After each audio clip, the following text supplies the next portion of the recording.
Bismillahirrahmanirrahim. Assalamualaikum warahmatullahi wabarakatuh. Innal hamdalillah nahmaduhu wa nasta'inuhu wa nastaghfiruh wa na'udzu billahi min shururi anfusina wa min sayyiati a'malina. Man yahdihillahu fala mudilla lahu wa man yudlil fala hadiya lahu. وأشهد أن لا إله إلا الله وحده لا شريك له وأشهد أن محمدا عبده ورسوله لا نبي بعده. اللهم صل وسلم على محمد وعلى آله وأصحابه ومن اتبعهم بإحسان إلى يوم الدين. يا أيها الذين آمنوا اتقوا الله حق تقاته wala tamutunna illa wa antum muslimun. Kaum muslimin wal muslimat rahimakumullah, seperti telah dimaklumatkan bahwa kajian hari ini insyaallah akan membahas sebuah tema, yaitu gurita hizbiyah. Jadi rupa-rupanya hizbiyah ini telah menggurita sehingga perlu kita pelajari untuk lepas dari ikatan-ikatan hizbiyah yang menggurita tersebut. Baiklah, jemaah sekalian,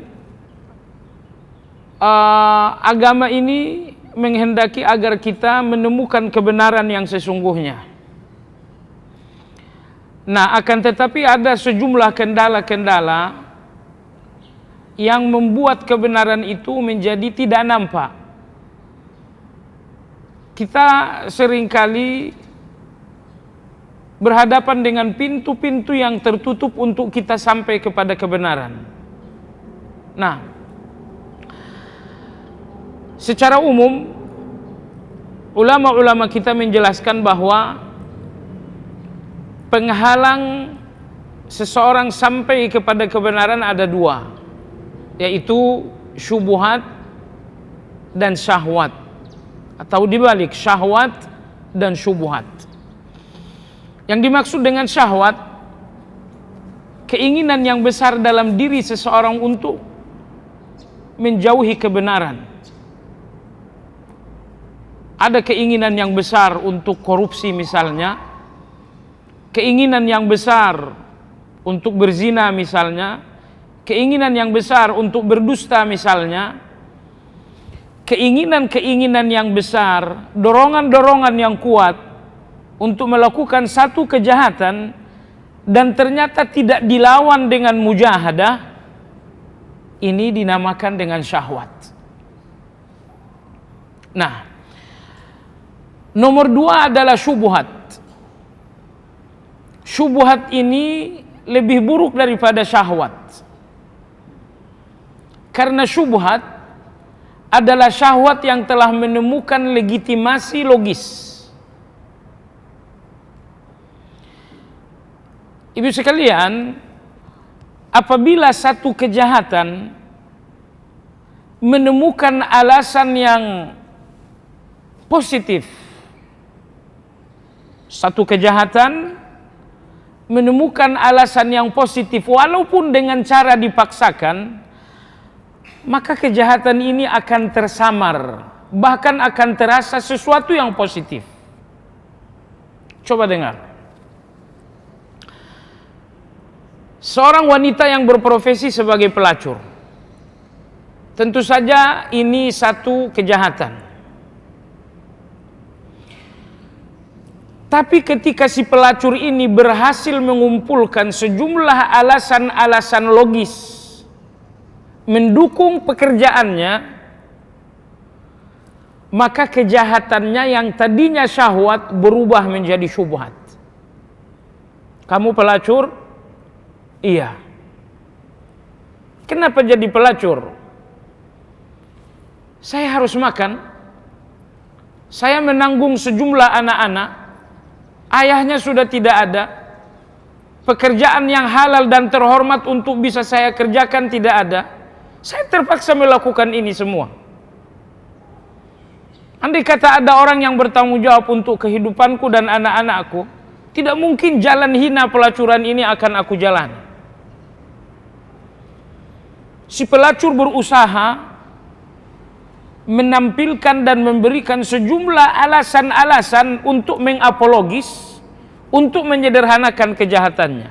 Walhasil, kejahatan yang tadinya besar menjadi kecil, atau bahkan menjadi sederhana, atau bahkan tidak lagi terasa sebuah kejahatan.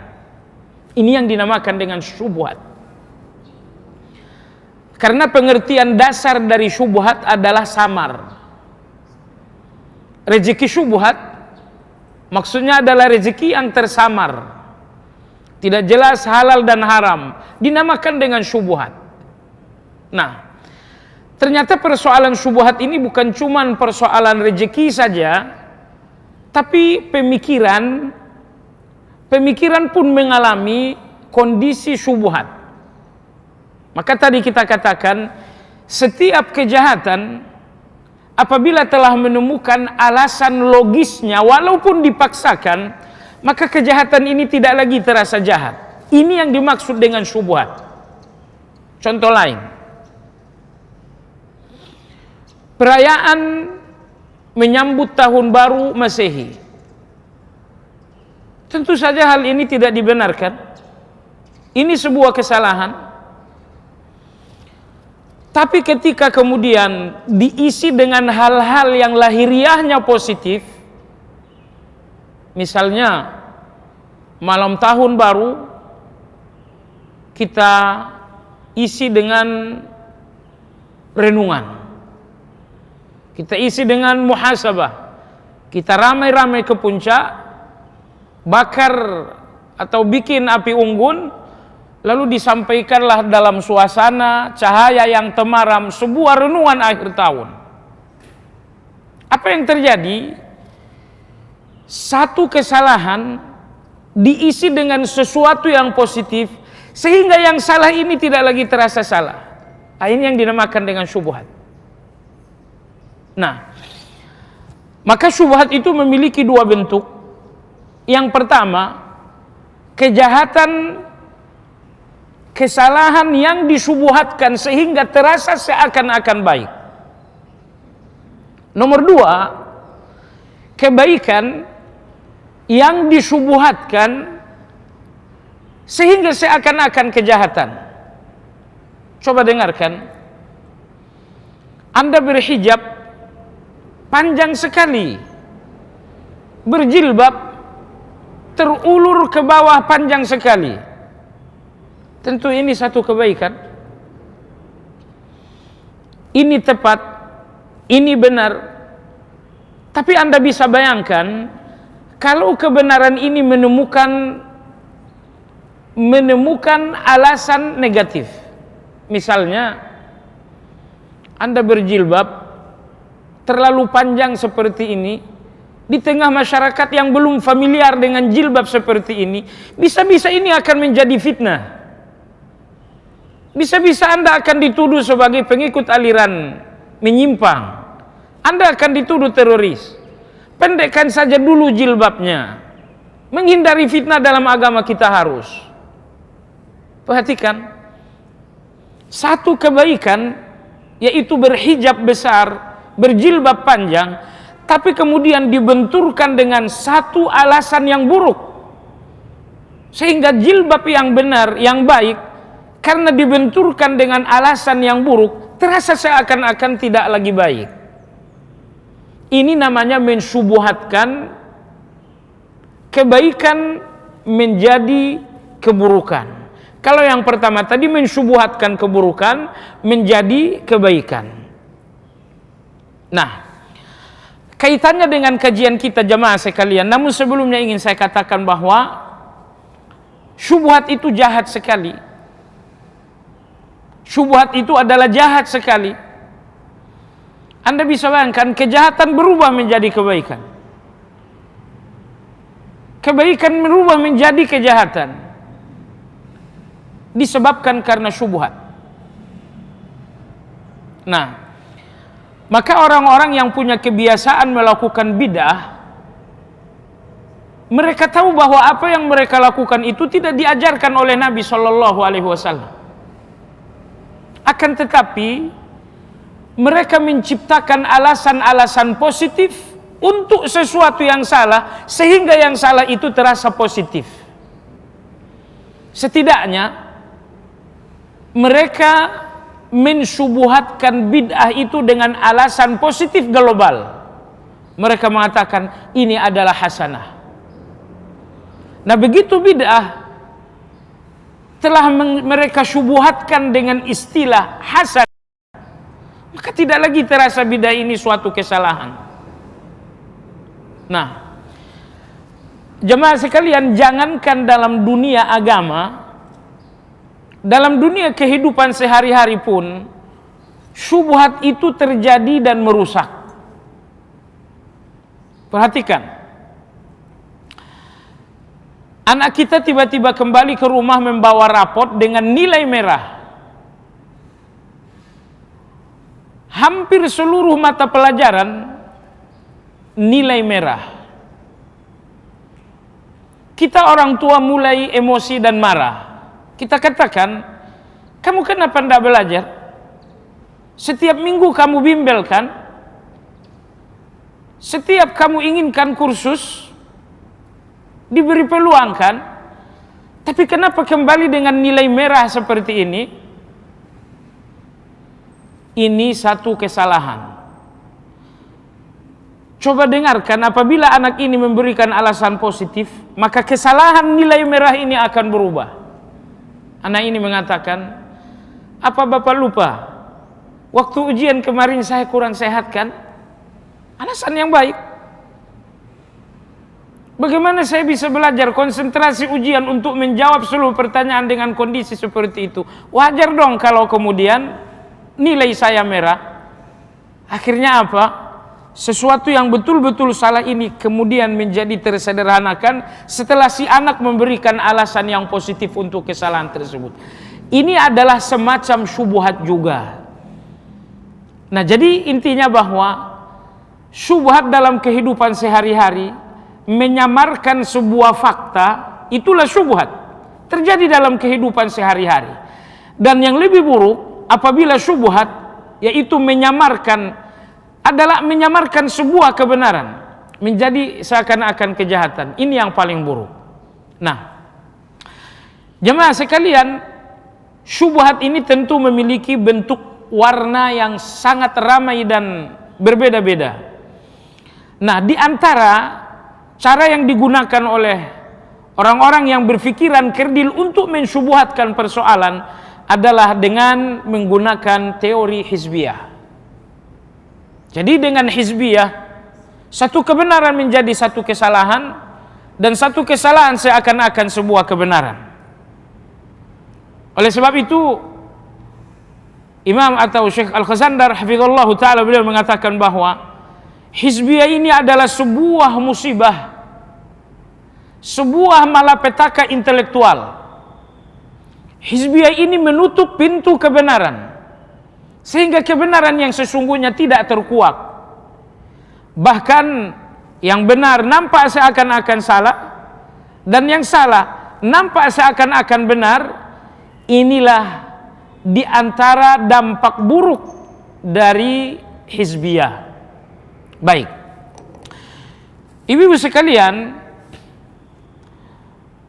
secara umum hizbiyah itu seperti didefinisikan oleh para ulama kita, nasbul haqqi wal batili wal wala'i wal bara'i li syakhsin ghairin nabi sallallahu alaihi wasallam aw ala ta'ifatin ghairi ta'ifatil mansurah aw ala kitabin aw kalamin ghairi kitabillahi wa kalamillahi wa rasulillah.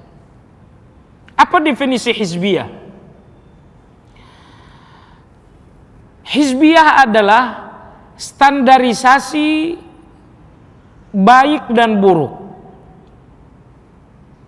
cinta dan benci kepada seseorang selain Nabi Shallallahu Alaihi Wasallam kepada satu kelompok selain kelompok ahli sunnah wal jamaah, kepada sebuah perkataan atau kitab selain kitab dan perkataan Allah Subhanahu wa taala. Jadi dengan demikian, saya ulangi secara rinci, hizbiyah adalah standarisasi. Standarisasi benar dan salah. Nomor 2, standarisasi kawan dan lawan, cinta dan benci. Apabila keempat hal ini, salah dan benar, kawan dan lawan alias cinta dan benci, apabila keempat hal ini distandarkan kepada seseorang selain Nabi Shallallahu Alaihi Wasallam, itu dinamakan hizbiyah. Nomor 2, apabila keempat hal ini distandarkan kepada kelompok tertentu selain kelompok ahli sunnah wal jamaah, ini dinamakan hizbiyah. Dan yang ketiga, apabila keempat hal ini distandarkan kepada kitab selain kitabullah dan sunnah Rasulullah Sallallahu Alaihi Wasallam. Agar lebih jelas kita berikan contoh. Jemaah sekalian, benar dan salah, kawan dan lawan, standarnya seorang manusia selain Nabi.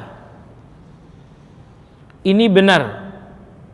Kenapa? Karena sesuai dengan kata-kata simpulan. Ini salah karena nggak sesuai dengan kata-kata simpulan. Saya dengar kajian dari simpulan dari Ustadz Fulan dan ternyata pernyataan kamu berbeda dengan apa yang disampaikan oleh Ustadz tersebut. Apapun yang menyalahi dan berbeda dengan pernyataan Ustadz tersebut itu semua salah. Perhatikan. Jadi standar benar dan salah bukan lagi Al-Quran dan hadis, bukan lagi sosok Nabi SAW, tetapi kebenaran dan kebatilan, hak dan batil distandarkan kepada sosok tertentu selain Nabi SAW. Inilah bentuk hizbiyah yang pertama. Kamu ngaji di mana? Saya ngaji di sama Ustadz Fulan. Enggak, kamu berarti belum menemukan kebenaran. Kamu harus ngaji dengan Ustadz Fulan, dengan Habib Fulan, dengan Kiai Fulan. Sebelum belajar dengan Habib Fulan, saya sulit untuk menerima kamu sebagai orang yang berada dalam kebenaran. Nah, jadi Anda lihat standarisasi kebenaran dan kebatilan dikembalikan kepada seorang manusia selain Nabi Sallallahu Alaihi Wasallam. Nah, ini bentuk hizbiyah yang pertama. Atau nomor 2, jemaah sekalian, cinta dan benci, kawan dan lawan. Kamu ngaji sama siapa? Saya ngaji sama Ustadz Fulan. Kalau kita ngaji sama Ustadz Fulan, ternyata guru kita beda, pemahaman kita beda. Akhirnya muncul sebuah gap, terjadi sebuah sekat psikologis. Kita mulai nggak senang dengan dia karena beda guru dengan kita. Kita mulai nggak cinta dengan dia karena beda pengajian dengan kita. Inilah hizbiyah. Jadi benar dan salah, cinta dan benci distandarkan kepada seseorang selain Nabi Shallallahu Alaihi Wasallam. Atau nomor 2, keempat hal ini, benar dan salah, cinta dan benci, distandarkan kepada kelompok tertentu selain kelompok ahli sunnah. Misalnya, kamu berafiliasi dengan kelompok apa? Kalau ngaji, kalau ngumpul-ngumpul, kalau pergi umrah, haji, biasanya kamu selalu ngumpul dengan orang-orang seperti apa? Saya selalu ngumpul dengan kelompok A. Oh, kalau begitu kelompok kita berbeda. Kelompok kita berbeda. Kalau kamu menginginkan kebenaran, kau harus berada dalam kelompokku.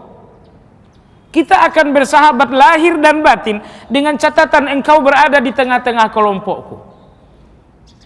ini adalah bentuk lain dari hizbiyah.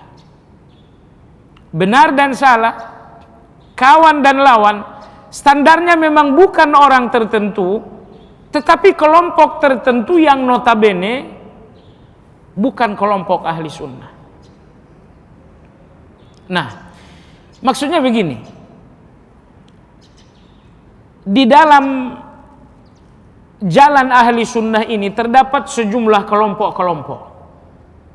Ambil contoh misalnya, dalam soal fikih, ada yang bermazhab Syafi'i, ada yang bermazhab Ahmad, ada yang bermazhab Abu Hanifah.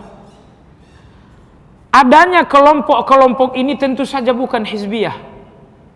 Akan tetapi, saat benar dan salah, saat kawan dan lawan distandarkan menggunakan kelompok-kelompok tersebut, inilah hizbiyah. Misalnya, kamu sholat dengan menggerak-gerakkan jari telunjuk, itu bukan mazhab Syafi'i. Yang bukan mazhab Syafi'i salah. Coba Anda lihat, benar dan salah distandarkan kepada kelompok, yaitu mazhab. Dalam hal ini mazhab Syafi'i. Ini dinamakan dengan hizbiyah. Kamu salat subuh tidak berkunut berdasarkan mazhab Syafi'i, itu keliru. Nah, jemaah sekalian, kalau demikian modelnya, maka kita bukan lagi bersaudara. Antara kita kawan dan lawan, benar dan salah ditentukan berdasarkan oleh satu kelompok, yaitu kelompok mazhab Syafi'i, atau kelompok mazhab Ahmad, atau kelompok mazhab Malik. Ini jamaah sekalian termasuk kategori hizbiyah, menstandarkan satu kebenaran dan kesalahan, sebuah persahabatan dan sebuah permusuhan berdasarkan kelompok. Oleh sebab itu, adanya kelompok belum tentu memunculkan adanya hizbiyah. Misalnya saya mazhab Syafi'i, Anda mazhab Ahmad, bahwa kita berbeda mazhab itu bukan hizbiyah. Tapi ketika perbedaan ini menjadi standar baik dan buruk, menjadi standar kawan dan lawan, mazhab kamu Ahmad, saya Syafi'i, kalau begitu kita nggak ketemu, kita nggak perlu bersahabat, antara kita hanya ada kebencian dan permusuhan. Kalau sudah demikian adanya, ini sudah masuk kategori hizbiyah. Jemaah sekalian, dalam sebuah hadis sahih, kejadian tentu di masa Nabi Shallallahu Alaihi Wasallam, diriwayatkan oleh Imam Bukhari bahwa suatu hari terjadi konflik antara dua orang sahabat. Yang satu adalah muhajirin, orang Mekah, dan yang satu adalah Ansar, yaitu orang Madinah. Terjadi konflik antara kedua orang ini sampai-sampai masing-masing angkat suara, masing-masing mengeraskan suara, karena sudah sama-sama larut dalam emosi. Sehingga orang Ansar mengatakan, ya alal muhajirin, dasar kamu muhajirin. Si muhajirin juga menjawab, ya alal ansar, kamu juga dasar orang Ansar. Suara-suara menjadi naik dan meninggi karena emosi dengan mengungkapkan dasar kamu muhajirin. Yang satu mengatakan dasar kamu ini orang Ansar. Peristiwa ini terdengar oleh Nabi Shallallahu Alaihi Wasallam. Kata Nabi Shallallahu Alaihi Wasallam, ma balu da'wal jahiliyah. Kata Nabi SAW, kenapa lagi muncul sebutan dan panggilan-panggilan jahiliyah? Jadi perhatikan Bapak Ibu sekalian, muhajirin dan ansar, dua istilah yang langsung direkomendasikan oleh Al-Quran dan Sunnah. Artinya, muhajirin ini sebuah istilah dalam Al-Quran dan Sunnah. Al-Ansar juga sebuah istilah yang ada dalam Al-Quran, juga ada dalam Sunnah.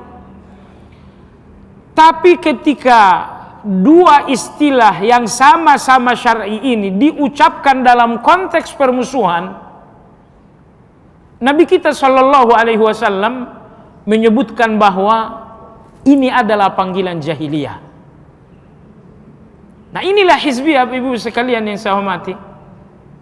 Nah, apalagi misalnya kelompok-kelompok yang sesungguhnya tidak ada dalam Al-Quran dan Sunnah, lalu kita jadikan sebagai standar baik dan buruk, standar kawan dan lawan. Tentu ini lebih jahiliyah lagi. Contoh di negara kita misalnya, ada ormas, dan banyak sekali ormas di negara kita. Mulai dari ormas yang berkeinginan baik, sampai kepada ormas-ormas yang berkeinginan buruk. Kita bicara soal keagamaan misalnya, ada banyak ormas, ada banyak organisasi-organisasi. Anda lihat misalnya ada ormas LDII misalnya, ada ormas NII misalnya,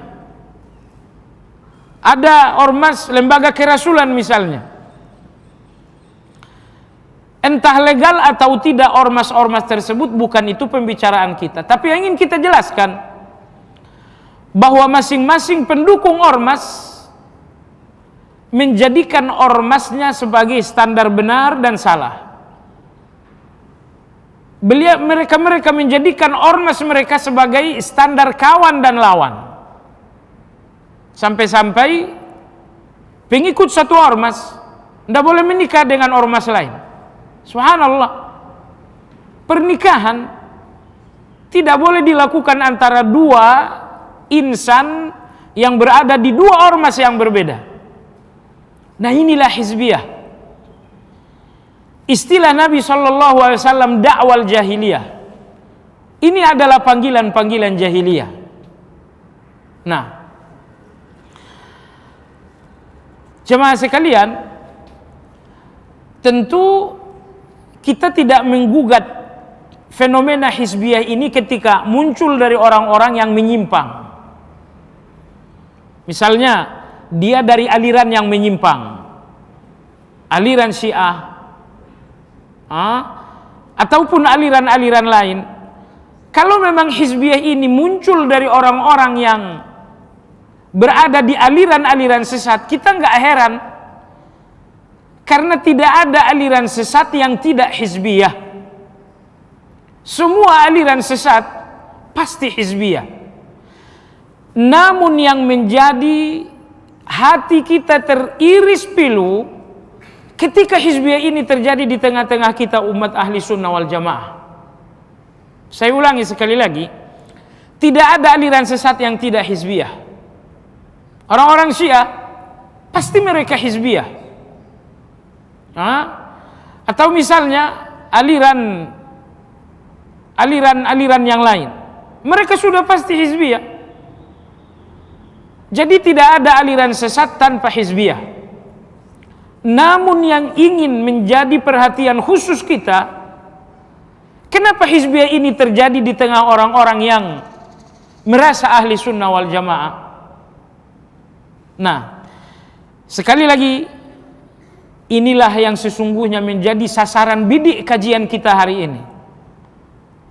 Bagaimana menghantam, bagaimana mengkritisi fenomena hizbiyah di tengah-tengah kita. Hizbiyah di tengah-tengah aliran lain itu memang sudah sewajarnya. Maka tidak ada aliran sesat yang tidak hizbiyah. Tapi kalau di dalam aliran yang hak, kalau boleh saya katakan aliran, kalau di tengah komunitas ahli sunnah wal jamaah terjadi hizbiyah, inilah persoalan yang buruk. Hanya karena saya dan Anda beda guru, hanya karena radio yang kita dengarkan berbeda, hanya karena kecenderungan kita menonton televisi dakwah yang berbeda. Anda nonton televisi Ahsan TV, saya mengikuti Roja TV, yang ini mengikuti Salam TV. Hanya karena kecenderungan kita mengikuti acara televisi dakwah yang berbeda, kadang-kadang ini mengakibatkan munculnya fenomena hizbiyah di antara kita. Guru kita berbeda. Anda berguru kepada Ustadz Fulan, Ustadz Fulan, akhirnya kita bermusuhan. Kemarin ada satu peristiwa besar, 114 atau 212. Ketika saya ikut, Anda tidak ikut, lalu kemudian ikut tidak ikut, lalu menjadi persoalan benar dan salah. Lalu ini kemudian menjadi persoalan kawan dan lawan. Kita lupa bahwa ini adalah persoalan ijtihadiyah. Persoalan ijtihadiyah di mana setiap orang punya kebebasan berpikir dan memilih. Lalu kemudian kita nggak menghormati ini sebagai satu persoalan ijtihadiyah dan kita sibuk untuk menjatuhkan orang lain dalam masalah seperti ini. Ini hizbiyah. Standar benar dan salah adalah Al-Quran dan Sunnah. Yang ikut 212 adalah benar, yang tidak ikut adalah salah. Atau sebaliknya, yang ikut 212 adalah Khawarij, yang tidak ikut 212 adalah ahli sunnah. Benar dan salah, seperti itukah standarnya? Nah, jamaah sekalian yang saya hormati, peristiwa seperti ini terjadi dan akan terjadi dan terjadi. Ingat, kalau sampai kita keliru menstandarkan benar dan salah, menstandarkan kawan dan lawan, kita akan terjebak kepada hizbiyah. Dan Al-Quran mewanti-wanti kita dalam surat Al-Anfal bahwa kita nggak pernah kokoh dalam sebuah ukhuwah dan persatuan andai kata virus hizbiyah ini tetap ada di antara kita. Allah Subhanahu wa taala berfirman, "Wala tanaza'u fatafshalu wa tadhhabu rihukum." Kalian tidak boleh berbeda pendapat, bertengkar, sehingga kalian akan gagal, lalu kekuatan kalian akan hilang. Subhanallah. Jadi berbeda pendapat, bersengketa yang akhirnya membuahkan kita saling berjauhan hati, kata Allah, itu akan mematahkan dan melemahkan kekuatan kalian. Kalian gak akan mampu berbuat apapun dengan keadaan seperti itu. Maka jemaah sekalian yang saya hormati, benar dan salah standarnya Al-Quran dan Sunnah. Kawan dan lawan, cinta dan benci, standarnya adalah Al-Quran dan Sunnah. Nah, ketika kita mencari standar lain selain Al-Quran dan Sunnah, benar dan salah standarnya adalah mazhab A, standarnya adalah kelompok tertentu, standarnya adalah aksi tertentu. Kalau inilah yang menjadi standar benar dan salah, kita telah jatuh kepada satu lubang jahiliyah yang sangat buruk yang dinamakan dengan hizbiyah. Syekhul Islam Ibn Taimiyah rahimahullah ta'ala dalam kitab Iqtida' As-Siratal Mustaqim, ketika beliau berbicara tentang muwasafat ahli kitab, berbicara tentang fenomena-fenomena ahli kitab, beliau berkata di antara fenomena ahli kitab adalah at-ta'assub atau al-hizbiyah. Beliau mengacu kepada Al-Quran dalam surat Al-Baqarah, yaitu firman Allah, wa qalatil yahudu laysatin nasara ala syai' wa qalatin nasara laysatil yahudu ala syai' wa hum yatluna al-kitab. Artinya, orang-orang Yahudi berkata, orang Nasrani itu tidak berada di atas agama yang benar. Orang Nasrani berkata membalas, orang-orang Yahudi itu pun tidak berada di atas agama yang benar. Kata Syekhul Islam Ibn Taimiyah, ini adalah ta'assub, ini adalah hizbiyah. Nasrani tidak berada dalam kebenaran karena mereka Nasrani. Yahudi tidak berada dalam kebenaran karena mereka adalah Yahudi. Maksudnya, benar dan salah adalah karena kelompok. Kamu Yahudi, nggak mungkin Yahudi dalam kebenaran. Kamu Nasrani, Nasrani nggak mungkin dalam kebenaran. Yang mestinya dilakukan adalah kamu Yahudi atau kamu Nasrani, benar atau tidak kembali kepada kitab suci. Tetapi ketika kelompok menjadi satu standar kebenaran, kata Syekhul Islam Ibn Taimiyah, inilah fenomena ahli kitab. Artinya, apabila dalam hadis yang tadi kita sampaikan bahwa fenomena hizbiyah ini adalah fenomena jahiliyah, lebih jauh dari itu Syekhul Islam rahimahullah ta'ala mengatakan bahwa fenomena hizbiyah ini ternyata adalah fenomena ahli kitab juga. Berarti hizbiyah ini sebuah kejahatan ilmiah, kalau boleh saya katakan demikian, yang terus menerus, bukan muncul di zaman jahiliyah saja, tapi sejak zaman ahli kitab, kejahatan hizbiyah ini telah ada, telah terjadi. Baik, jemaah sekalian, dalam beberapa tulisan Syekhul Islam Ibnu Taimiyah, antara lain dalam kitab Al-Fatawa, Majmu' Fatawa, antara lain dalam kitab Dar'u Ta'arudil Aqli wan Naqli, Syekhul Islam berulang kali mengulang-ulang satu pernyataan yang sangat indah. Beliau mengatakan, "Walaysa li ahadin an yansaba lil ummati syakhsan yad'u ila tariqatihi wa yuwali wa yu'adi alaihi ghairi Nabi sallallahu alaihi wasallam." Tidak dibenarkan bagi siapapun membentangkan benar dan salah, membentangkan neraca kawan dan lawan, mengacu kepada orang tertentu. Benarkan benar dan salah, kawan dan lawan, standarnya adalah seseorang selain Nabi SAW. Beliau mengatakan ini tidak boleh. Wala yansabu lahum kalaman yuwali alaihi wa yuadi ghair kalamillah wa majtama'at alaihi al-ummah. Juga tidak halal bagi siapapun membentangkan kesimpulan benar atau salah, kawan dan lawan, menggunakan pernyataan seseorang selain pernyataan Allah dan Rasulnya. Jadi kesimpulan, ingin selamat dari hizbiyah, kembali kepada ayat yang berbunyi al-haqqu mir rabbik. Kebenaran hanya bersumber dari Allah. Apapun yang dilakukan oleh seorang, jika itu bersumber dari Al-Quran, berarti itu adalah kebenaran. Ketika saya dan dia berbeda memahami sebuah ayat, tetapi kita memahaminya menggunakan manhaj dan kaidah yang benar, tetapi tetap saja berbeda. Perbedaan seperti ini tidak halal menjadi alasan untuk kita saling berjauhan hati. Misalnya, satu ayat difahami menggunakan kaidah yang benar, hasilnya berbeda, sehingga muncul mazhab Syafi'i, muncul mazhab Ahmad. Silakan Anda mengambil mazhab Syafi'i dan izinkan saya mengambil mazhab Ahmad. Namun mazhab Anda dan mazhab saya nggak boleh menjadi standar kawan dan lawan. Ketika kita menggunakan ini sebagai standar kawan dan lawan, itulah sesungguhnya hizbiyah. Bahasa Nabi dakwal jahiliyah, termasuk sifat ahli kitab, kata Syekhul Islam Ibnu Taimiyah rahimahullah taala.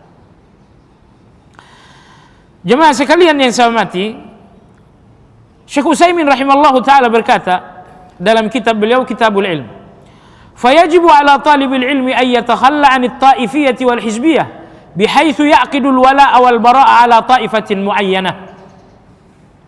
Kata Syekhul Islam Ibnu Taimiyah, wajib bagi siapapun yang dalam proses ilmu, proses belajar ilmu, ya kita semua tentunya, kita dalam proses belajar dan mencari ilmu wajib melepaskan diri dari hizbiyah. Apa itu hizbiyah? Syekhul Imam Ibn Utsaimin mengatakan, ya'qidul wala'a wal bara'a ala ta'ifatin muayyanah. Hizbiyah itu adalah menstandarkan cinta dan benci, kawan dan lawan kepada kelompok tertentu. Itulah hizbiyah. Kamu kelompok ini, saya kelompok itu.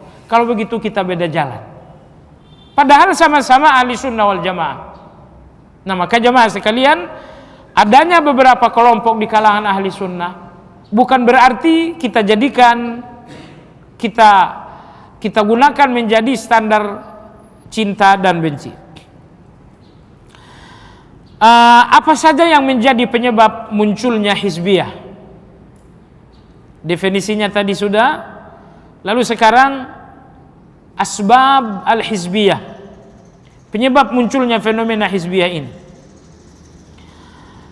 Tentu jemaah sekalian ada banyak penyebab-penyebab yang melatar belakangi munculnya kejahatan ilmiah yang bernama hizbiyah ini. Yang pertama, al-mufadalah baina syuyukh wal madhahib. Karena kita berusaha untuk mengunggulkan satu guru dari guru yang lain, satu mazhab dari mazhab yang lain. Ada beberapa guru misalnya, guru A, guru B, guru C. Nah, ketika kita orang awam ini terjebak pada pemikiran mengunggulkan si fulan lebih baik dari si fulan, ini memunculkan hizbiyah. Jadi yang betul bagaimana? Yang betul ibu-ibu sekalian dan bapak-bapak, tidak ada seorang guru pun yang unggul 100%. Saya ambil contoh misalnya Ustadz Muhammad, atau yang kedua Ustadz Abdullah, atau yang ketiga misalnya Ustadz Umar. Nama-nama fiktif tentunya. Kalau kita berusaha membanding-bandingkan mana yang lebih unggul, dan kita terjebak dalam pertikaian, perdebatan, pertengkaran dengan orang lain tentang mana yang lebih unggul dari tiga ustadz ini, maka dari cara dan fenomena seperti ini nanti akan muncul hizbiyah. Yang mesti kita fahami bahwa tidak ada seorang ustadz pun yang memiliki keunggulan secara utuh 100%. Misalnya Ustadz Muhammad 100% lebih unggul daripada Ustadz Abdullah, atau Ustadz Abdullah lebih unggul 100% dibanding Ustadz Umar. Tidak ada. Bahkan ibu-ibu sekalian, bagian dari kekufuran dalam agama kita, sekali lagi kekufuran, bagian dari kekufuran apabila kita memahami dan berkeyakinan bahwa ada orang tertentu yang unggul 100% dari orang lain, atau mazhab. Misalnya seorang mengatakan mazhab Syafi'i lebih unggul 100% dari mazhab-mazhab yang lain. Syekhul Islam Ibn Taimiyah rahimahullah ta'ala mengatakan, mengunggulkan satu mazhab secara mutlak 100% dibanding mazhab lain sama saja dengan menjadikan mazhab itu menjadi agama baru. Sebaliknya, mengunggulkan seorang ustadz secara 100% melebihi ustadz-ustadz yang lain sama saja dengan menjadikan dan mengangkat ustadz tersebut sebagai nabi palsu tanpa sadar. Jadi oleh sebab itu, banyak guru-guru, ustadz-ustadz, kiai-kiai, habaib-habaib yang dinabi palsukan tanpa sadar, yaitu melalui proses hizbiyah. Ketika kita memahami bahwa ustadz fulan lebih baik 100%, ustadz B misalnya lebih unggul 100%, Ustadz C misalnya nggak ada baiknya sama sekali. Ini jamaah sekalian adalah satu fenomena menabi palsukan seorang guru tanpa kita sadari. Kenapa? Sebab orang yang berpikir bijak akan tahu bahwa keunggulan 100% itu tidak pernah ada bagi manusia kecuali bagi Nabi SAW. Ustadz A unggul dalam masalah A, tapi Ustadz B unggul dalam masalah B, Ustadz C unggul dalam masalah C. Kesimpulan, orang-orang yang ingin mengikat diri dengan seorang guru, orang-orang seperti ini biasanya akan mudah terjebak dalam fenomena hizbiyah.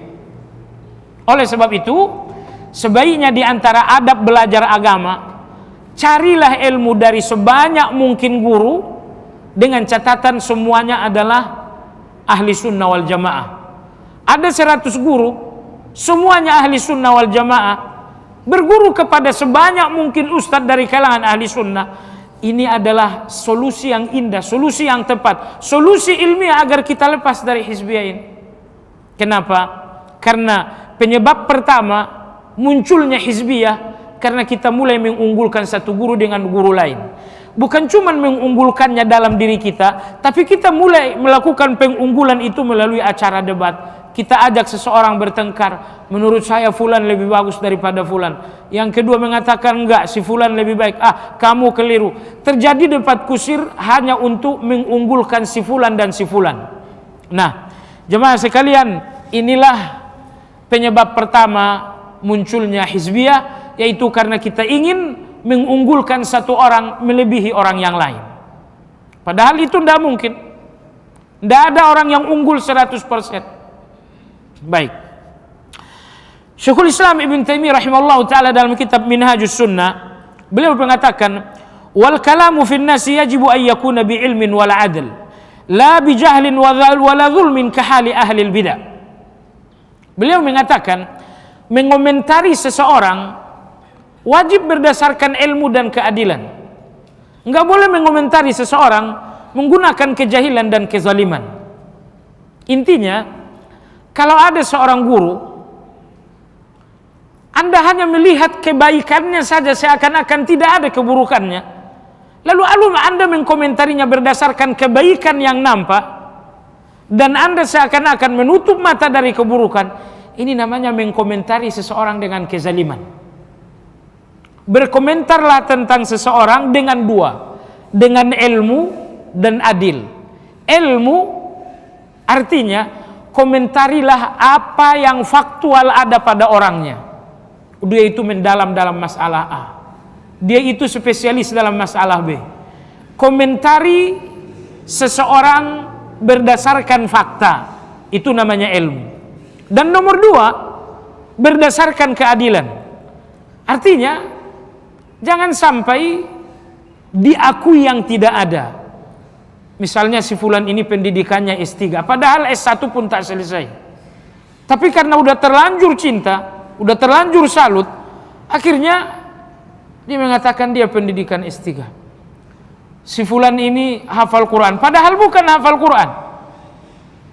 Jadi pengalaman kita berdiskusi, berdialog, berbicara dengan banyak orang, banyak sekali guru-guru yang tingginya lebih dari awan di mata murid-muridnya. Kenapa? Karena murid ini berbicara tanpa menggunakan keadilan dan menggunakan ilmu. Guru saya hafal Quran, guru saya diakui di mana-mana. Dari mana kamu tahu hafal Quran? Kamu tahu pernah menguji hafalan Quran gurumu? Dari mana tahu bahwa gurumu diakui di mana-mana? Nah, maka oleh sebab itu, saat akan berbicara tentang seorang guru, bicaralah apa adanya yang Anda tahu. Ini namanya ilmu. Bicara berdasarkan ilmu. Dan nomor dua, bicara berdasarkan keadilan.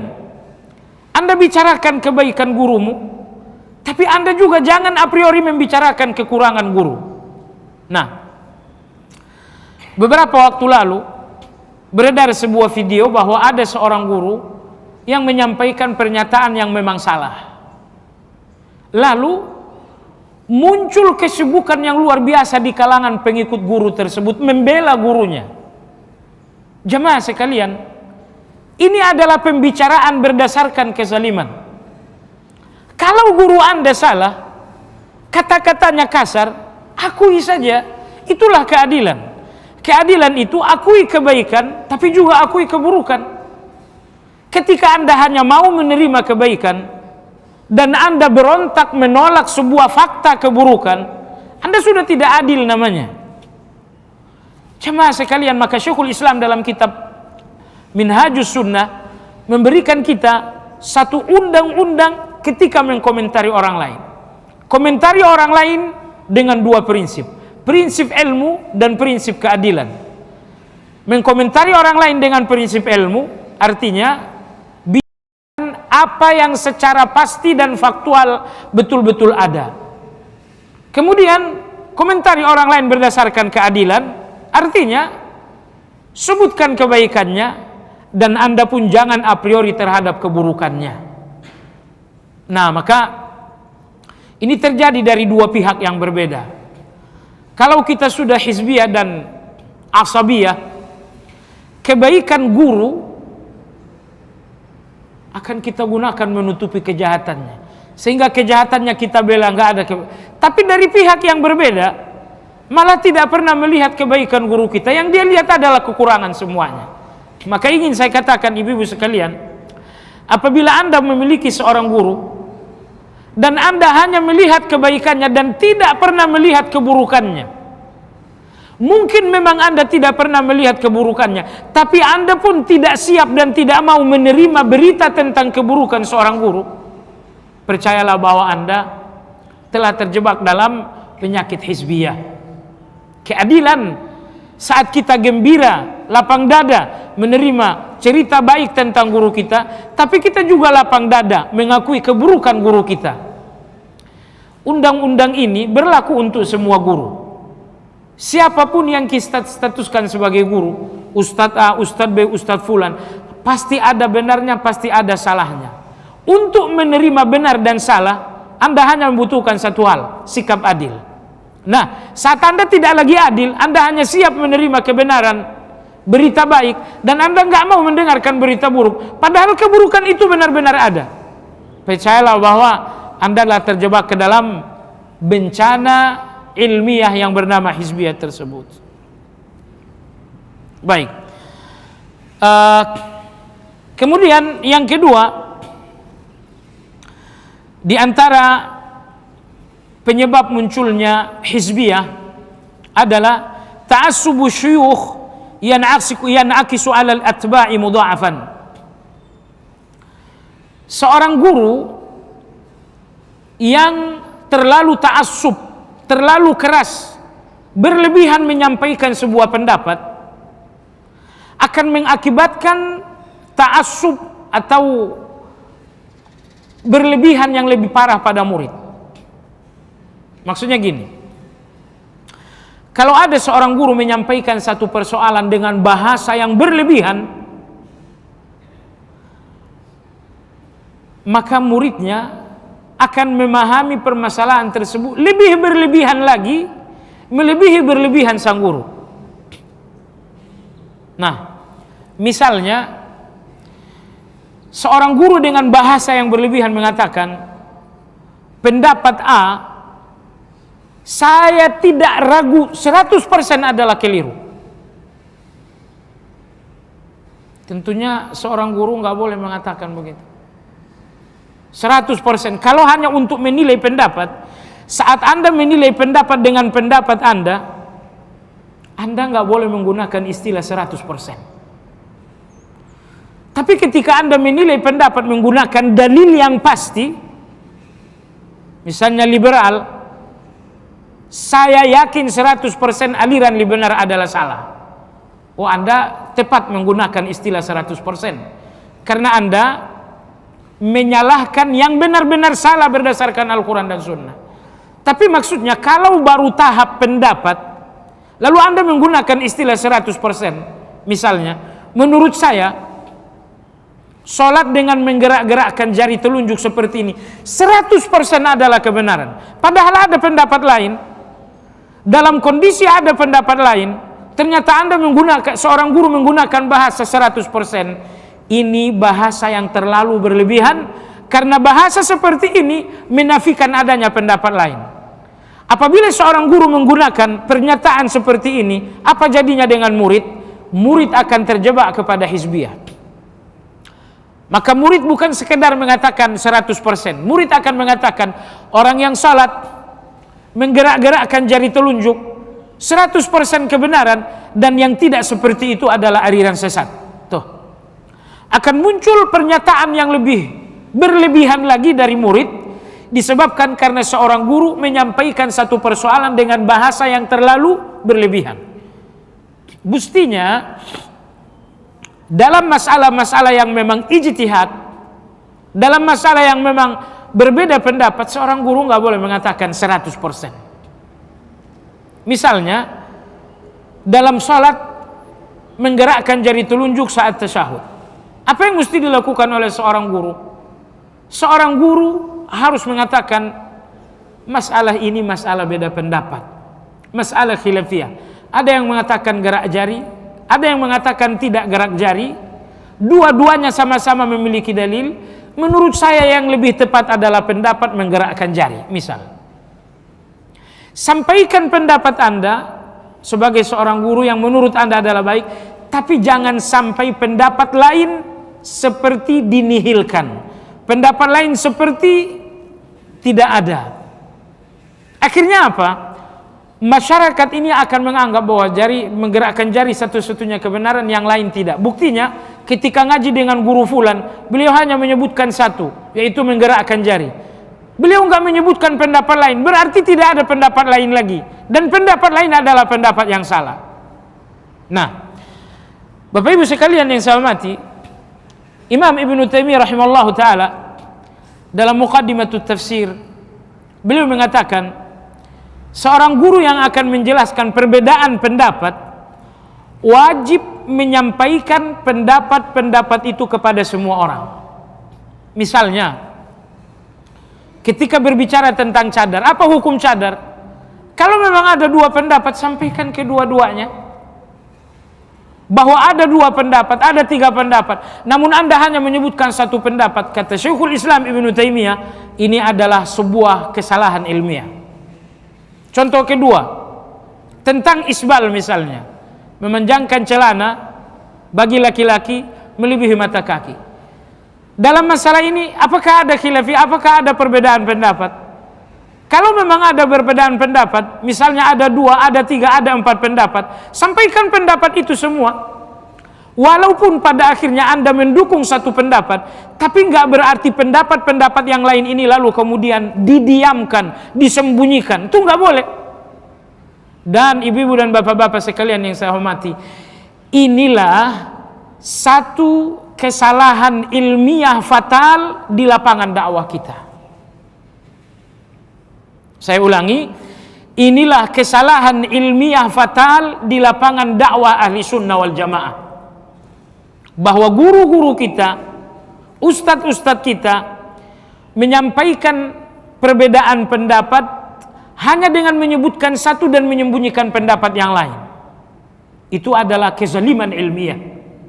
Yang betul kata Syekhul Islam, kalau memang ada tiga pendapat, sebutkan ketiga pendapat itu, lalu sebutkan dalil masing-masing pendapat secara adil, lalu yang terakhir Anda pilih mana pendapat yang lebih kuat. Dampak psikologisnya terhadap jamaah, terhadap anggota pengajian, bahwa anggota pengajian lebih berpikir longgar. Ketika misalnya kita membahas kunut subuh, kalau dalam kajian yang disebutkan dalam kunut subuh hanya satu pendapat saja, misalnya kunut subuh harus dilakukan, satu pendapat saja disampaikan, apa jadinya dengan jamaah yang mendengar? Jamaah yang mendengar akan ta'assub, akan hizbiyah. Mereka mengatakan, kalau begitu orang Saudi yang tidak kunut berarti salah, sholatnya nggak benar. Coba lihat, muncul sikap mudah menyalahkan orang lain karena mengambil ilmu di majelis yang sempit, bukan di majelis yang longgar. Adapun di majelis yang berpikir longgar, gurunya mengatakan kunut subuh itu sebenarnya beda pendapat. Ada yang mengatakan sunnah, ada yang mengatakan bid'ah, ada yang mengatakan dilakukan sesekali. Yang pendapat pertama dalilnya A, B, C, D, pendapat kedua dalilnya A, B, C, D, pendapat ketiga dalilnya ini, dan pendapat yang lebih kuat menurut saya adalah pendapat C misalnya. Ketika murid-murid, ketika jamaah, ketika kita orang awam mendengarkan perbedaan pendapat dengan masing-masing dalilnya, akhirnya kita faham, ketika ada orang kunut, oh itu ada dalilnya tuh. Ketika di Saudi orang nggak kunut, oh mereka juga punya dalil. Jadi pola pikir kita ya lebih longgar, sehingga kita tidak mudah menyalahkan pihak lain. Maka oleh sebab itu, penyebab hizbiyah dan ta'assub yang kedua disebabkan karena kekeliruan guru menyampaikan sebuah pendapat. Seorang guru menyampaikan pendapat dengan cara yang sempit, dengan bahasa yang berlebihan, akhirnya murid-murid ini tumbuh menjadi jamaah yang ta'assub dan hizbi. Jamaah sekalian, dalam kitab Nuzhatul Fudala halaman 1318 disebutkan bahwa di Baghdad ada seorang laki-laki yang bernama Abu Ja'far Al-Hashimi. Beliau adalah seorang ulama. Ibnu Najjar berkata seperti diriwayatkan oleh Imam Zahabi, kata Ibnu Najjar, Abu Ja'far Al-Hashimi seorang ulama, seorang yang zuhud, seorang panutan umat, tapi Abu Ja'far Al-Hashimi dalam menyampaikan pendapatnya terlalu berlebihan sehingga mengecilkan pendapat orang lain. Pendapat saya begini dan ini yang benar, pendapat lain keliru, berlebihan. Karena pola penyampaian pendapat yang berlebihan di mana cenderung merendahkan pendapat orang lain, Akhirnya fahubisa. Akhirnya pemerintah mengambil inisiatif memenjarakan orang ini. Padahal dia ulama, padahal dia adalah orang yang ahli ilmu. Tapi karena pola penyampaian fatwa, pola penyampaian pendapat yang berlebihan sampai ke tingkat merendahkan orang lain, menista orang lain, maka muridnya sering sekali cekcok dengan murid-murid yang lain. Penguasa Baghdad melihat kenapa murid pengajian ini dengan pengajian cekcok. Jawabannya ternyata karena seorang guru yang bernama Abu Ja'far Al-Hashimi adalah seorang guru yang sangat berlebihan menyampaikan pendapat kepada murid, sehingga muridnya pun berlebihan kepada yang lain, sehingga tidak ada lagi inisiatif bagi para pemimpin, sehingga pemimpin Baghdad saat itu memenjarakan Abu Ja'far Al-Hashimi rahmatullah alaihi. Lalu yang ingin jadi catatan kita di sini jamaah sekalian, ketika Abu Ja'far Al-Hashimi dipenjarakan oleh gubernur, apakah ada ulama-ulama lain yang protes, yang menyampaikan nasihat kepada penguasa? Abu Ja'far, seorang ulama tersebut, jangan dipenjara? Jawabannya tidak. Tidak ada ulama yang membela Abu Ja'far. Kenapa? Seakan-akan ulama setuju pemenjaraan terhadap Abu Ja'far. Yang ingin kita garis bawahi, guru-guru agama, ustadz-ustadz, habib-habib, kiai-kiai yang menyampaikan pendapat berlebihan, menyampaikan pendapat yang longgar, tetapi dengan bahasa yang sempit, seakan-akan tidak ada pendapat lain. Orang seperti ini memang layak penjara. Orang seperti ini lebih banyak merusak daripada menguntungkan. Lebih banyak menghancurkan, lebih berpotensi menghancurkan ketimbang membangun. Oleh sebab itu, ibu bapak sekalian yang saya hormati, di dalam agama kita ada satu ilmu yang dinamakan dengan ilmu fatwa. Imam Nawawi rahimahullah ta'ala menuliskan ilmu dan kaedah-kaedah fatwa panjang lebar di muqaddimah buku Majmu' Muhazzab. Lalu kemudian Imam Jamaluddin Al-Qasimi, beliau juga menulis buku khusus judulnya Manhajul Fatwa fil Islam, mempelajari kaedah fatwa, sebuah kewajiban bagi guru-guru, bagi ustadz-ustadz. Agar apa? Agar tahu seperti apa bahasa fatwa disampaikan. Nah, Imam Syafi'i rahimahullah ta'ala, apabila beliau ingin menyampaikan pendapat, beliau menyampaikan pendapat dengan bahasa yang akhirnya dicatat dalam sejarah dengan catatan tinta emas. Imam Syafi'i dalam menyampaikan pendapat sering sekali mengatakan, pendapatku benar, pendapat orang lain mungkin salah. Pendapatku benar, tetapi mungkin salah. Pendapat orang lain salah, tetapi mungkin benar. Subhanallah, sebuah bahasa yang luar biasa. Kata Imam Syafi'i, pendapatku benar, tapi mungkin saja salah.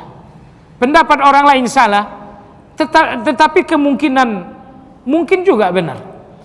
Jadi kalau hanya soal pendapat, bagian dari pendapat adalah pemahaman. Satu ayat lalu saya fahami begini, lalu ayat yang sama Anda fahami dengan B. Kalau ini soal pendapat, soal pemahaman, kita masing-masing menggunakan kaedah yang benar dalam memahami, tetapi akhirnya kita tetap berbeda. Ingat kata-kata Imam Syafi'i, pendapatku benar, namun kemungkinan ada salahnya. Pendapat kamu salah, tapi kemungkinan ada kemungkinan benarnya. Nah, hizbiyah adalah ketika kita merasa benar, sehingga kita tidak pernah memberi kemungkinan benar bagi pendapat orang lain. Atau ketika kita melihat orang lain salah, sehingga tidak ada kemungkinan benar bagi pendapat tersebut. Waliyadzubillah. Kemudian jemaah sekalian yang saya hormati, di antara penyebab munculnya hizbiyah atau ta'assub adalah al-munadharatul alaniyah, yaitu debat-debat terbuka, Jadi debat terbuka antara dua guru, antara dua ustadz, antara dua kiai, ini pun disebutkan sebagai salah satu penyebab munculnya fenomena hizbiyah tersebut. Nah, Imam Al-Mawardi rahimahullahu ta'ala, beliau bercerita, cerita Imam Al-Mawardi ini ditulis oleh Imam Syaukani dalam kitab Adabut Talab.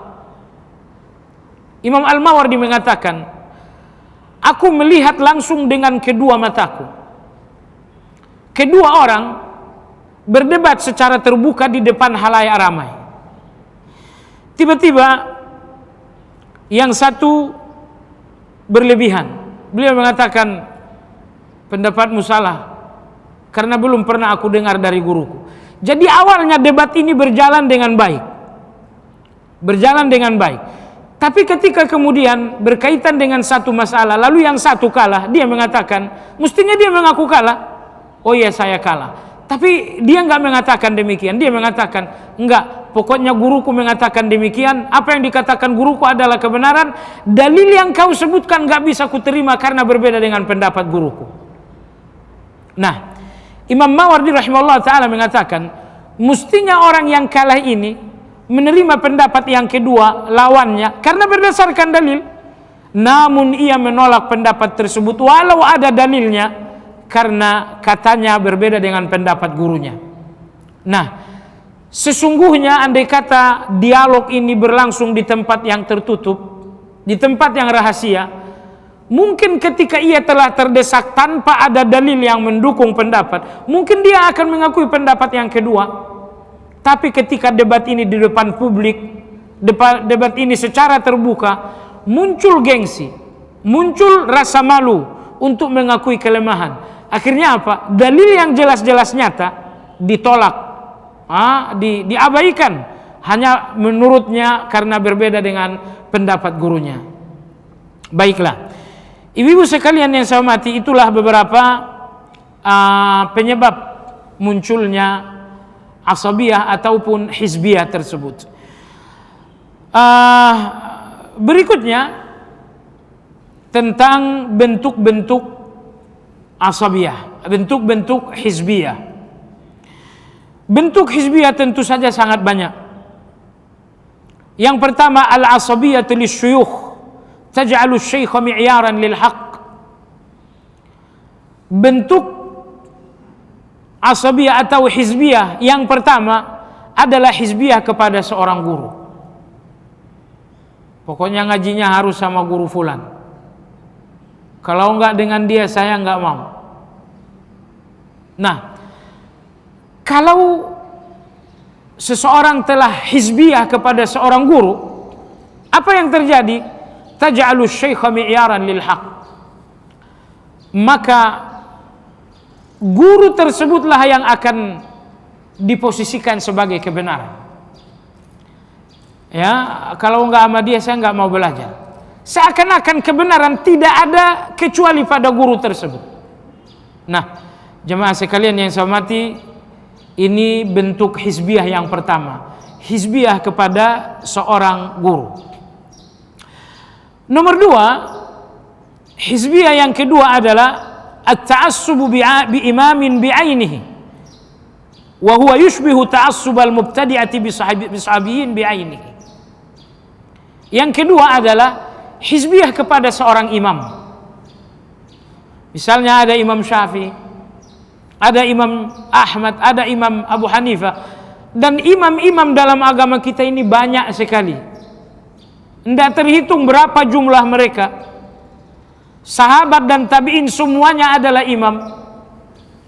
Hanya saja imam yang paling banyak diikuti adalah yang empat yang populer: Imam Syafi'i, Imam Ahmad, Imam Malik, dan Imam Abu Hanifah. Keempat imam ini adalah imam yang paling banyak diikuti sehingga keempatnya lah yang populer. Adapun imam yang sesungguhnya bukan cuma empat. Ada Imam Auza'i, ada Imam Sa'id bin Musayyib. Setiap ulama dinamakan dengan imam. Namun imam yang paling banyak pengikutnya adalah imam yang empat yang kita kenal. Nah, Lalu bentuk hizbiyah yang kedua adalah hizbiyah kepada seorang imam. Pokoknya imam saya Imam Syafi'i. Selain Imam Syafi'i nggak boleh. Ini jamaah sekalian, ulama-ulama kita mengatakan seperti disebutkan oleh Imam Ibnu Taimiyah dalam Majmu' Fatawa, siapa yang hizbiyah kepada seorang imam sehingga tidak mau dengan imam lain, hizbiyah kepada seorang guru sehingga nggak mau berguru kepada guru yang lain, orang yang mengikat diri dengan seorang imam, mengikat diri dengan seorang guru, kata Syekhul Islam Ibnu Taimiyah, sama halnya dengan orang-orang aliran sesat yang mengikat diri dengan sahabat tertentu. Perhatikan, orang-orang Syiah, mereka mengikat diri mereka dengan Ali. Mereka hizbiyah kepada Ali, sehingga mereka menolak sahabat-sahabat yang lain. Anda lihat misalnya kelompok Nasibah, mereka mengkultuskan Muawiyah, mereka hizbiyah kepada Muawiyah, sehingga mereka enggak mau menerima Ali bin Abi Thalib radhiyallahu anhu. Itulah aliran sesat. Aliran sesat Syiah mengikat diri hanya dengan seseorang, hizbiyah hanya dengan seorang sahabat saja, yaitu Ali dan semua ahli bait. Lalu kita lihat misalnya kelompok sesat Nasibiyah atau Nasibah, mereka pun hanya menerima Muawiyah dan mereka membenci Ali radhiyallahu anhu. Syekhul Islam Ibn Taimiyah rahimahullahu taala mengomentari fenomena ini. Kata beliau, maka siapapun di kalangan umat ini yang hizbiyah kepada guru tertentu saja atau hizbiyah kepada imam tertentu saja, sama saja dengan Syiah yang hizbiyah kepada sahabat tertentu, sama saja dengan Nasibah yang hizbiyah kepada sahabat tertentu Muawiyah. Dan kalau kita lihat aliran-aliran sesat semuanya seperti itu. Ya, misalnya Jahmiyah misalnya, mereka hizbiyah hanya dengan Jahm bin Safwan. Asy'ariyah misalnya, mereka hizbiyah hanya dengan Abu Hasan al-Asy'ari. Maturidiyah misalnya, hizbiyah hanya dengan Abu Mansur al-Maturidi. Nah, maka setiap orang yang mengikat diri secara ilmiah hanya dengan seorang guru, hanya dengan seorang imam, nggak mau yang lain, sama halnya dengan aliran sesat yang hanya mengikat diri dengan guru tertentu atau sahabat tertentu. Lantas ahli sunnah wal jamaah ndak mau memenjarakan logika dalam sosok ulama tertentu saja. Logika kita adalah kebebasan berpikir. Ilmu memberikan kita kebebasan untuk menganalisa. Analisa dan pelajari mazhab Syafi'i. Anda tidak terhalang untuk belajar juga mazhab Ahmad. Tapi itu apabila Anda berjalan dengan ilmu. Adapun jika Anda telah terjangkiti virus hizbiyah, maka Anda dalam belajar hanya menggunakan kacamata kuda, satu guru atau tidak sama sekali. Baik. Kemudian di antara bentuk hizbiyah yang berikutnya adalah ilzamun nas bimadhhabin duna siwahu ta'assubun wa baghyun. Artinya mengharuskan seseorang mengikuti satu mazhab, satu pendapat. Ini adalah bentuk hizbiyah yang ketiga. Itu ta'as kalau yang pertama, kedua, lalu yang ketiga. Yang ketiga ini adalah hizbiyah pendapat. Dia tidak hizbiyah kepada guru, tidak hizbiyah kepada imam, tapi dia hizbiyah kepada sebuah pendapat, sehingga pendapat ini dipaksakan. Orang lain gak boleh memilih pendapat lain. Misalnya di sebuah masjid, seorang guru menyampaikan bahwa di masjid ini salat wajib dengan mazhab Syafi'i. Sehingga kalau ada yang salat dengan menggerakkan jari telunjuk saat tasyahud, tangkap jari telunjuknya dan patahkan saja, supaya tidak balik lagi ke masjid ini. Jemaah sekalian, sang guru atau sang kiai memang tidak menyebutkan nama imam, tapi bagaimanapun sang guru ini telah hizbiyah dengan pendapat, sehingga pendapat ini yang dipaksakan, sehingga tidak ada orang lain yang diberi kebebasan untuk pendapat lain. Pokoknya setiap orang yang salat dengan menggerakkan jari tidak boleh salat di masjid ini. Nah, maka jamaah sekalian, ini adalah bentuk hizbiyah yang ketiga, yaitu hizbiyah kepada sebuah pendapat. Ingat satu hal, bahwa yang satu-satunya ikatan mutlak hanyalah kebenaran yang bersifat absolut. Sementara pendapat adalah kebenaran yang bersifat nisbi. Jadi kalau begitu ada dua kebenaran. Kebenaran mutlak itu yang langsung ditegaskan Allah dan Rasulnya. Ditegaskan. Misalnya Allah berfirman, "Hurrimat alaikumul mayyitah." Haram bagi kalian makan bangkai. Keharaman bangkai langsung ditegaskan. Nah, ketika sebuah kebenaran itu betul-betul tegas, ini dinamakan kebenaran nisbi. Tapi ketika sebuah kebenaran itu adalah satu pemahaman dan pendapat, itu dinamakan kebenaran nisbi. Contohnya, Allah berfirman, "Aulamastumun nisa." Di antara hal yang membatalkan wudu, kalian lamastumun nisa, menyentuh wanita.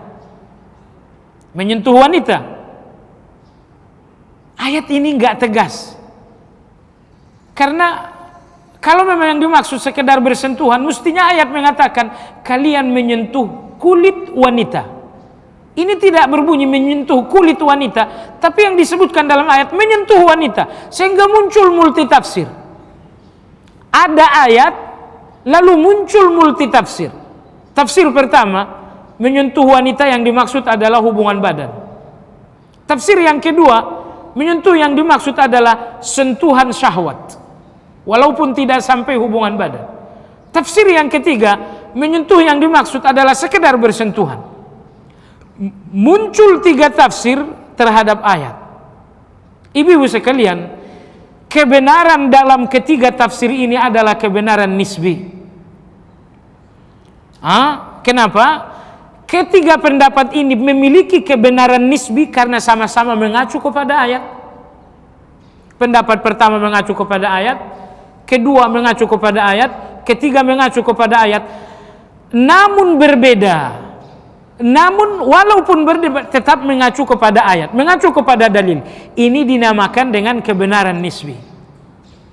Di dalam kebenaran nisbi kita nggak bisa melakukan klaim-klaim.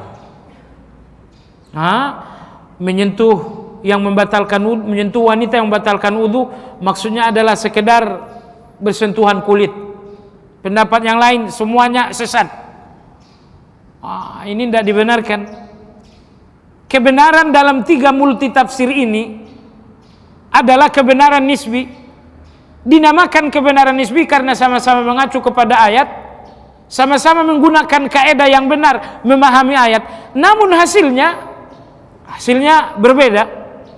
Nah, maka jemaah sekalian yang saya hormati, Anda wajib memaksakan kebenaran yang bersifat kebenaran absolut. Liberal itu sesat, itu kebenaran absolut. Syiah itu sesat, itu kebenaran absolut. Anda memang wajib memaksakan kebenaran absolut. Adapun kebenaran-kebenaran nisbi, kebenaran yang terjadi di antara dunia beda pendapat, di mana masing-masing mengacu kepada dalil dengan kaedah yang benar, tapi hasilnya berbeda. Dalam kebenaran-kebenaran nisbi, Anda tidak boleh memaksakan pendapat. Ya, baiklah. Maka oleh sebab itu, memaksakan sebuah mazhab, sebuah pendapat, sebuah kebenaran nisbi, ini adalah bentuk lain dari hizbiyah. Lalu yang terakhir, bentuk hizbiyah yang terakhir adalah wala'un walau bibatil wa bara'un walau min haqqin. Kesimpulan dari hizbiyah adalah, ini bentuk terakhir, dan mungkin ini sebuah kesimpulan, bahwa hizbiyah itu adalah cinta dan benci, cinta mati-matian kepada seseorang walaupun dia telah salah. Subhanallah. Dalam sebuah acara maulid, ada seorang pemuka agama, kejadian ini berlangsung tidak jauh dari rumah saya. Saya anggap kejadian ini adalah satu fakta. Sewaktu yang bersangkutan menyampaikan ceramah, tapi yang bersangkutan sudah wafat beberapa tahun lalu. Sewaktu yang bersangkutan menyampaikan ceramah, panitia memberikan minuman air putih, dia nggak mau.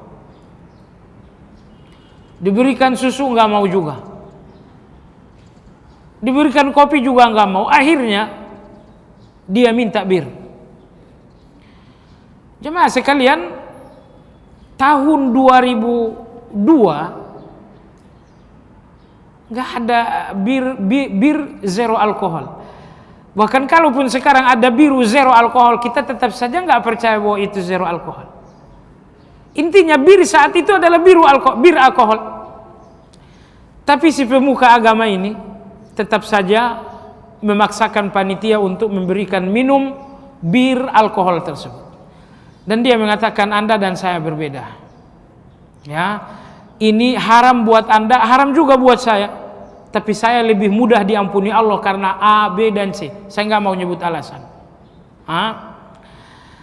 Jemaah sekalian, ketika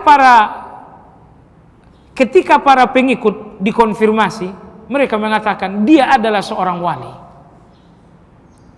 Dunia wali dengan dunia kita berbeda. Kita nggak boleh menafsirkan sebuah kejadian yang terjadi pada seorang wali menggunakan kejadian yang terjadi kepada kita sebagai manusia biasa. Karena dia seorang wali, bir itu bisa saja berubah susu putih di dalam perutnya. Subhanallah, bayangkan itu. Metro TV beberapa tahun lalu juga, itu saya ikuti juga. Ya, di sebuah kawasan di Jabodetabek, saya nggak mau nyebut kawasannya. Seorang santriwati ternyata dihamili oleh kiainya sendiri. Nah, ketika para pengikut kiai dikonfirmasi, apa pendapat Anda tentang kiai Anda yang menghamili? Lalu sejumlah pengikut mengatakan, beliau adalah seorang wali. Seorang wali jika menginginkan perempuan tidak lagi membutuhkan ada wali nikah. Seorang wali adalah wali bagi dirinya. Jadi bagi saya dia nggak berzina dengan santrinya, karena berzina itu kalau hubungan badan terjadi tanpa akad nikah yang disertai dengan wali nikah. Sementara guru kami adalah wali adalah di atas dari wali nikah, maka beliau memang nggak membutuhkan wali nikah. Subhanallah, coba perhatikan.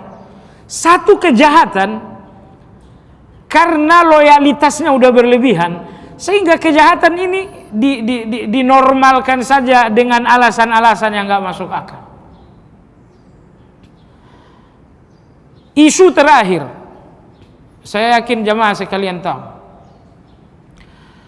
seorang pemuka agama ternyata punya kelainan seksual. Ya, tidak suka dengan lawan jenis, suka dengan sesama jenis.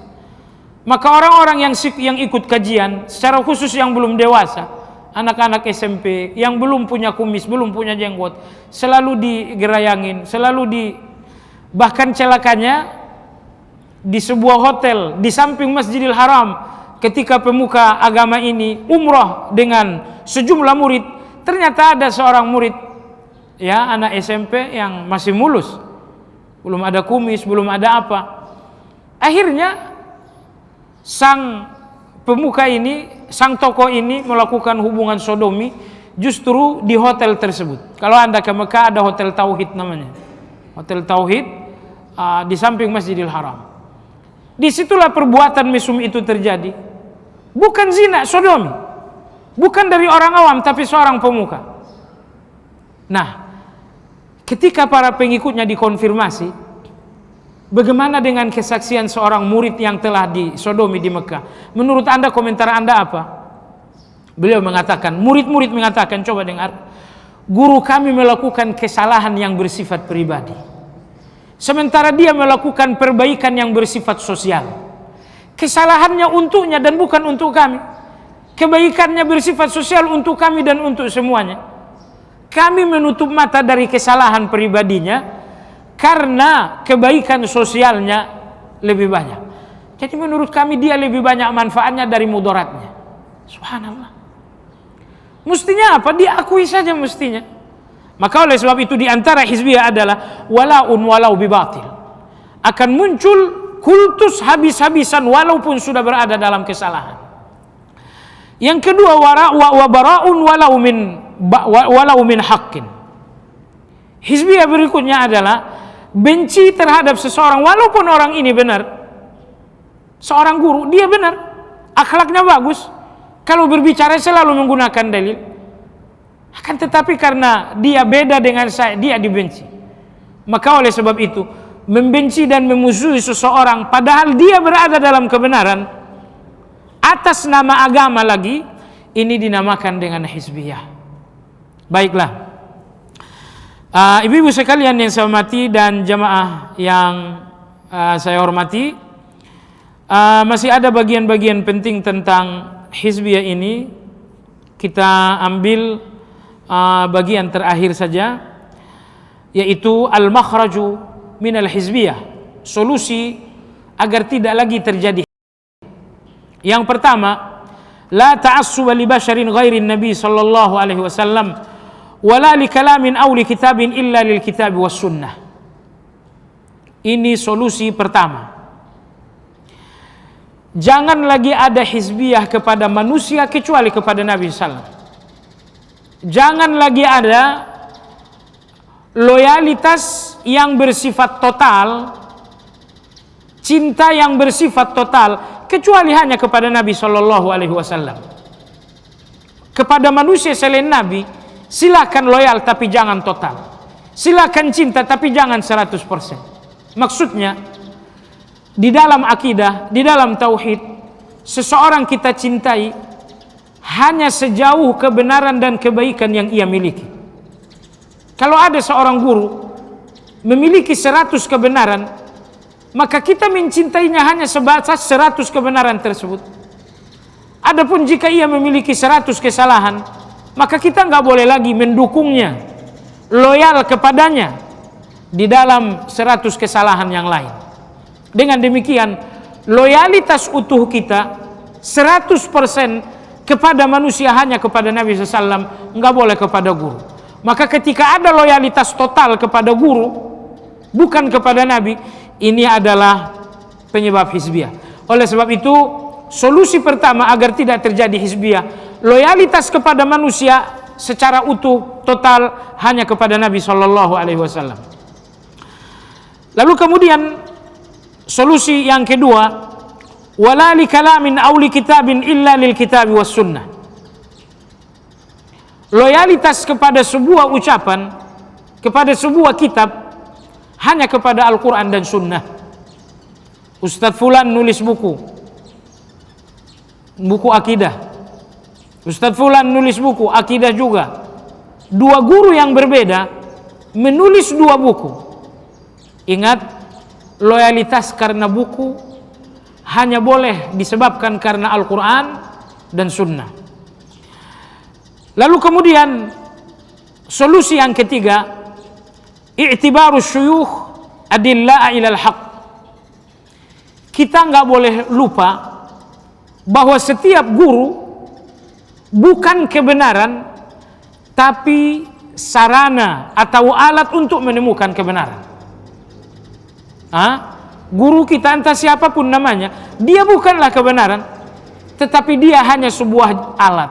Dia hanya sebuah sarana bagi kita untuk bisa mengenal dan menemukan kebenaran.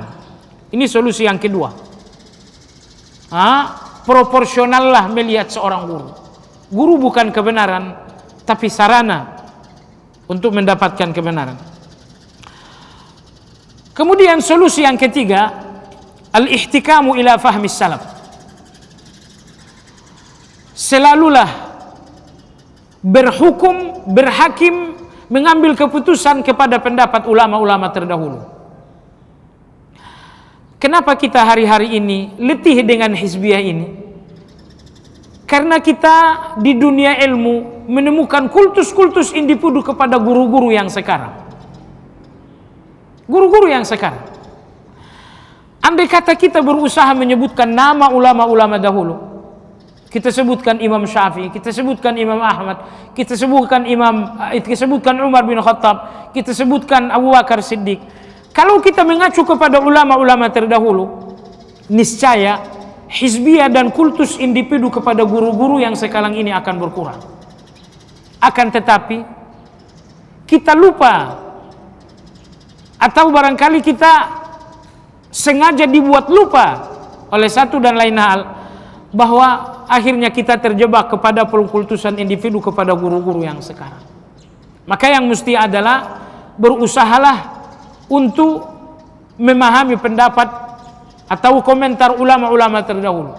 Sebab kultus individu kepada ulama-ulama yang guru-guru yang sekarang ini adalah salah satu penyebab munculnya hizbiyah tersebut. Lalu kemudian yang terakhir, solusi terakhir agar kita terhindar dari hizbiyah, isqatu syahadati al-muta'assibin li mukhalifihim. Kita nggak boleh menerima kesaksian siapapun yang terindikasi telah hizbiyah. Misalnya, seseorang telah hizbiyah kepada gurunya, maka komentar-komentarnya tentang gurunya nggak boleh lagi diterima.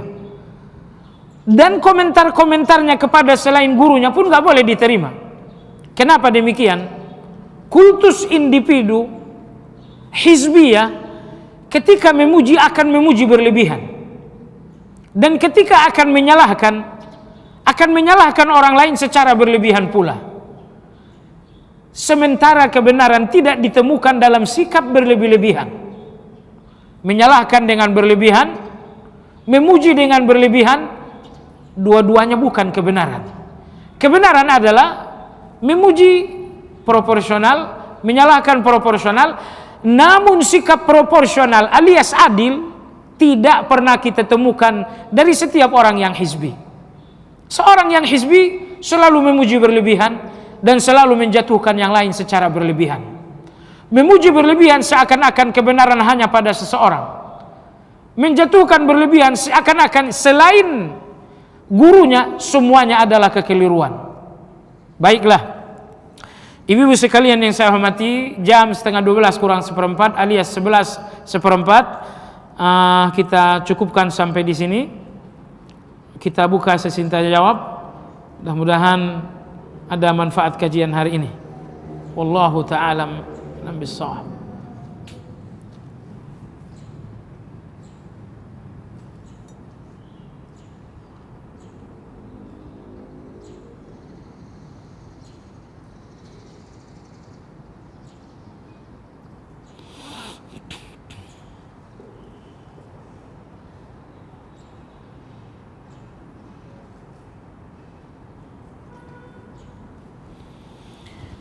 Ya, silakan pertanyaan baik langsung atau tertulis.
Ya, tidak ada.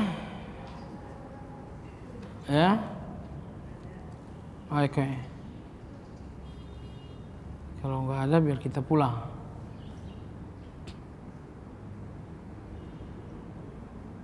Baik, nggak ada?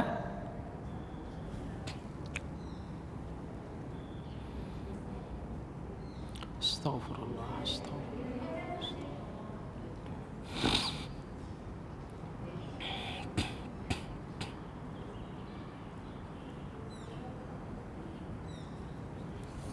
Jazakallah khair.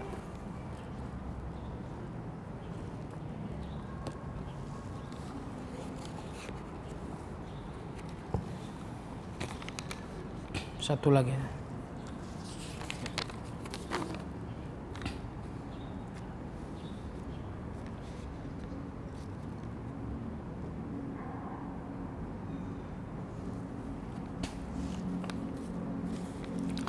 Pertanyaan pertama, di awal materi tadi sempat disinggung soal hijab.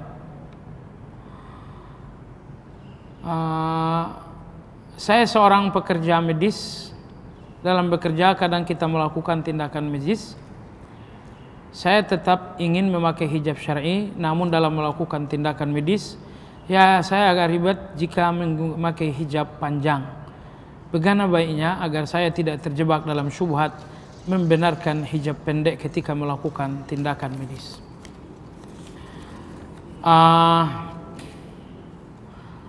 Kalau tindakan medis ini dilakukan di tengah-tengah lawan jenis ada laki-laki, tentu ibu harus